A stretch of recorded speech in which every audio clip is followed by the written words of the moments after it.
Nayanthara and Dhanush ఇద్దరు actors కూడా వివాదాలకు దూరంగా ఉండాలనుకునే వాళ్ళే. అయితే ఇప్పుడు నయనతార అండ్ ధనుష్ గురించి సోషల్ మీడియాలో ఓ న్యూస్ వైరల్ అవుతుంది. నయనతార ఓ లెటర్ విడుదల చేసింది. అందులో ధనుష్ పై సంచలన ఆరోపణలు చేసింది. నయనతార రాసిన లెటర్ కోలీవుడ్ లో హాట్ టాపిక్ గా మారింది.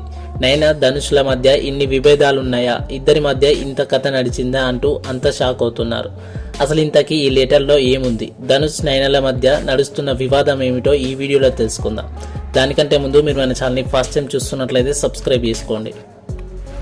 నయనతార బిహైండ్ ది ఫెయిర్ టేల్ అనే పేరుతో నెట్ఫ్లిక్స్ సంస్థ నయనతార జీవిత విషయాలపై ఓ డాక్యుమెంటరీ రూపొందించింది. ఈ నెల 18న నెట్ఫ్లిక్స్లో ఈ డాక్యుమెంటరీ స్ట్రీమింగ్ కానుంది. ఇందులో నాను రౌడీదాన్ అంటే ఇది తెలుగులో నేను రౌడీనే ఈ సినిమా సమయంలో తీసిన 3 సెకండ్ల వీడియో క్లిప్ ఉపయోగించారు. ఈ మూవీకి ధనుష్ నిర్మాత, అందుకే తన అనుమతి లేకుండా తన సినిమాకు సంబంధించిన క్లిప్స్ ఉపయోగించడం పట్ల ధనుష్ సీరియస్ అయ్యాడు. కాపీరైట్ యాక్ట్ కింద తనకు 10 కోట్లు చెల్లించాలంటూ నోటీసులు పంపాడు. ధనుష్ నయనతార మధ్య రాజీ కుదుర్చుకోవడానికి చాలా ప్రయత్నాలు జరిగాయి. నయన ధనుష్కు నచ్చజెప్పే ప్రయత్నం చేసింది, కానీ ధనుష్ వినలేదు. దాంతో నయన ఆగ్రహం కట్టలు తెంచుకుంది. అందుకే సోషల్ మీడియాలో ఓ పోస్ట్ పెట్టింది. కేవలం 3 సెకండ్ల వీడియో కోసం 10 కోట్లు డిమాండ్ చేయడం దారుణమని, ధనుష్ ఇంతగా దిగజారవలసిన అవసరం లేదని, కేవలం పాత కక్షల్ని కోపాన్ని దృష్టిలో ఉంచుకొని ధనుష్ ఈ పని చేశాడంటూ నయన ఆరోపించింది. ధనుష్ పైకి ఒకలా లోపల ఒకలా కనిపిస్తాడని, ఇతరులు ఎదుగుతే సహించలేడని కాస్త ఘాటుగా విమర్శలు చేసింది నయనతార. అసలు ధనుష్కి మనస్సాక్షి లేదని, సినిమా విడుదలై 10 ఏళ్లు దాటిపోయినా ఆ సినిమాపై కాపీరైట్ యాక్ట్ కింద డబ్బులు వసూలు చేయాలనుకోవడం, అది కూడా 3 సెకండ్ల క్లిప్పింగ్ కి ఇన్ని కోట్లు డిమాండ్ చేయడం దారుణమని వాపోయింది నయనతార. నేను రౌడీనే హిట్ అవ్వడం, కథానాయికగా తనకు పేరు రావడం చూసి ధనుష్ తట్టుకోలేకపోయాడని, తన అహం దెబ్బతిన్నదని, 2016 ఫిలింఫేర్ అవార్డుల సమయంలోనే తన నిజరూపం తెలిసిపోయిందంటూ 10 ఏళ్ల నుంచి ఆ కోపాన్ని మనసులో పెట్టుకుని ఇప్పుడు బయటపడ్డాడని నయన ఆరోపించింది. తమిళనాడు ప్రజలు ఇదంతా చూస్తూనే ఉంటారని, వాళ్ళెప్పటికీ దీన్ని సహించరని తన లెటర్లో రాసుకొచ్చింది నయనతార. తండ్రి దర్శకుడైన సోదరుడి సపోర్టుతో ఇండస్ట్రీలోకి వచ్చి గొప్ప నటుడైన మీరు దీనిని చదివి అర్థం చేసుకుంటారని ఆశిస్తున్నా. నాలాంటి ఎంతో మంది వ్యక్తులు మనుగడ కోసం చేసే పోరాటమే ఈ సినిమా అని అందరికీ తెలుసు. ఇండస్ట్రీతో ఎలాంటి సంబంధం లేకుండా ఈ స్థాయికి రావడానికి ఎంతో పోరాటం చేయాల్సి ఉంటుంది. నా వృత్తికి, ముఖ్యంగా నన్ను ఆరాధించే అభిమానులకు ఎప్పుడూ రుణపడి ఉంటా. ఇందులో ఎలాంటి దాపరికం లేదు. నా జీవితాన్ని ఆధారంగా చేసుకుని రూపొందించిన నెట్ఫ్లిక్స్ డాక్యుమెంటరీ కోసం నేను మాత్రమే కాదు, సినీ ప్రియులు కూడా ఆతృతగా ఎదురు చూస్తున్నారు. ఎన్నో సవాళ్లు ఎదుర్కొన్నప్పటికీ ఆత్మీయుల సహకారంతో దీన్ని రూపొందించాను.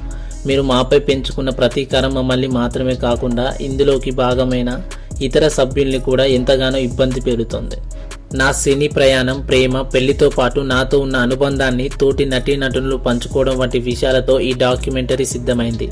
మా జీవితంలో ఎంతో ముఖ్యమైన నాను రౌడీదాన్ మాత్రం ఇందులో భాగం కాకపోవడం చాలా బాధాకరం. ఈ సినిమాలోని ఫోటోలు, వీడియోలు, పాటలు ఉపయోగించుకోవడానికి సంబంధించిన ఎన్ఓసి కోసం దాదాపు 2 ఏళ్ల నుంచి మీతో ఫైట్ చేస్తున్నాం. నెట్ఫ్లిక్స్లో ఆ కార్యక్రమం రిలీజ్ దగ్గర కానున్న సమయంలో మీ ఆమోదం కోసం ఎదురు చూస్తాం.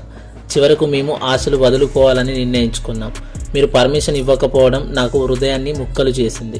వ్యక్తిగత ద్వేషాన్ని వెళ్ళగక్కడం కోసం మీరు ఇంతకాలం ఆగి ఆమోదం ఇవ్వకపోవడం బాధాకరం.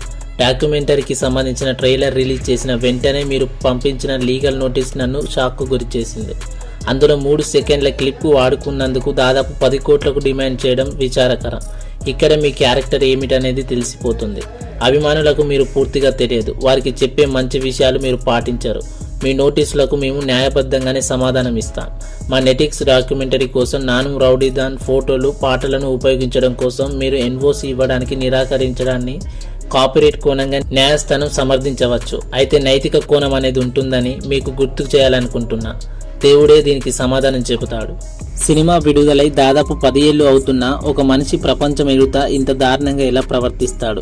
నిర్మాతగా మీరు బిగ్గెస్ట్ హిట్స్లో ఒకటైనా ఇప్పటికీ ప్రేక్షకులను అలరిస్తున్న ఈ సినిమా గురించి మీరు చెప్పిన భయంకరమైన విషయాలు మర్చిపోలేదు. ప్రీ రిలీజ్ ఈవెంట్లో మీరు చేసిన వ్యాఖ్యలు మాకు మానని గాయాన్ని మిగిల్చాయి. ఈ సినిమా విజయం సాధించిన తర్వాత మీ అహం బాగా దెబ్బతిన్నదని సినీ వర్గాల నుంచి తెలుసుకున్నా. ప్రజలు ఇలాంటి ప్రవర్తనను ఇష్టపడరని నమ్ముతున్నా.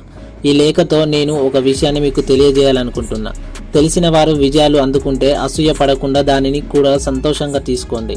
ఈ ప్రపంచం అందరిది. ఫిలిం బ్యాక్గ్రౌండ్ లేని సాధారణ వ్యక్తులు ఇండస్ట్రీలో పైకి వచ్చిన తప్పు లేదు. మీకు సంబంధించింది ఏది మీ నుంచి తీసుకోలేరనే విషయాన్ని మీరు గ్రహించండి. ఈ విషయంలో కొన్ని కట్టుకథలు వల్లి పంచు డైలాగులు చేర్చి తదుపరి ఆడియో విడుదలలో మీరు మాట్లాడవచ్చు. కానీ దేవుడు చూస్తున్నాడు. ఇతరుల నవ్వుల్లో మన సంతోషాన్ని వెతుక్కోవడం కూడా ఉంటుంది. ఇతరుల స్టోరీల నుంచి మనం ఎన్నో విషయాలు నేర్చుకోవచ్చు అనే విషయాన్ని మీకు తెలియజేస్తూ మా కథను డాక్యుమెంటరీగా రూపొందించాం. మీరు కూడా దీనిని చూడండి. అలా అయినా మీ మనసు మారవచ్చు. ప్రేమను పంచండి. మాటల్లోనే కాకుండా చేతల్లోనూ మీరు దీనిని చూపించాలని ఆ దేవుడిని ప్రార్థిస్తున్నా అని నయనతార రాసుకొచ్చారు తన లెటర్లో.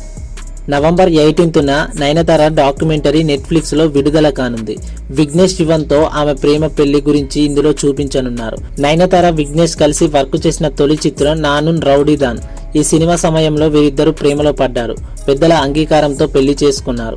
డాక్యుమెంటరీలో ఎంతో ముఖ్యమైన ఈ సినిమా విషయాలు చూపించాలని వీరు భావించారు. కాకపోతే చిత్ర నిర్మాత అయిన ధనుష్ దానికి అంగీకరించలేదు. నయనతార రాసిన సుదీర్ఘమైన ఈ లెటర్ని క్షుణ్ణంగా చదివితే అర్థమయ్యేది ఒక్కటే, నయన ధనుష్ల మధ్య పాత గొడవలు చాలా ఉన్నాయని ఇక్కడ అర్థమవుతుంది. మరి త్వరలో ఇంకెన్ని విషయాలు బయటికి వస్తాయో చూడాలి. దీనికి ధనుష్ రియాక్షన్ ఎలా ఉంటుందన్నది మరింత ఇంట్రెస్టింగ్గా మారింది. దీని గురించి మీరేమనుకుంటున్నారో ఖచ్చితంగా మీ అభిప్రాయాన్ని కామెంట్ చేయండి. లైక్ చేయండి, షేర్ చేయండి. ఇలాంటి వీడియోస్ మిస్ కాకుండా ఉండడానికి మన ఛానల్ని సబ్స్క్రైబ్ చేసుకోండి. Thanks for watching.